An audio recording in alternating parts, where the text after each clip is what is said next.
Binalaan ng Commission on Elections sa mga empleyado ng gobyernong sasali sa kampanya ng mga kandidato lalo na sa social networking sites. Bawal daw ito. Pwedeng makulong at matanggal sa serbisyo ang sinumang lalabag dito. Makibalita tayo kay Tech Ocampo ng GMA Davao. Wanto sawa man mangampanya ang mga netizens sa mga social networking site para sa mga kandidato ngayong eleksyon. Hindi ito itinuturing ng COMELEC na illegal campaigning. Bahagi raw kasi ito ng freedom of expression. Pero ibang usapan na raw kung ang nangangampanya online ay mga empleyado ng gobyerno. Nakapaloob sa COMELEC Resolution number 9615 na bawal sa mga empleyado ng gobyerno ang mag-post sa internet kung sino ang gusto nilang iboto sa Mayo.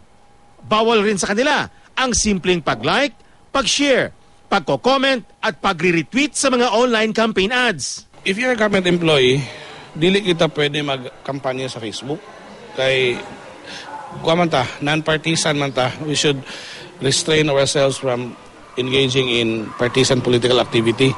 Pero hindi ibig sabihin ito na limitado sa online campaign ang pagbabawal sa pakikisali ng mga empleyado sa gobyerno. Dahil maging ang pagsali sa mga rally, pamumudmod ng campaign materials at iba pang paraan ng pagpapakita ng suporta sa isang kandidato kabilang sa mga ipinagbabawal sa kanila. Makukulong at matatanggal sa serbisyo ang sinumang lalabag dito. Nagpasalamat naman ang COMELEC Region 11 sa pagtugon ng mga opisyal ng barangay sa kanilang panawagang baklasin ng mga campaign posters sa mga barangay hall. Sa ngayon, patuloy raw ang paghahanda ng COMELEC para sa eleksyon.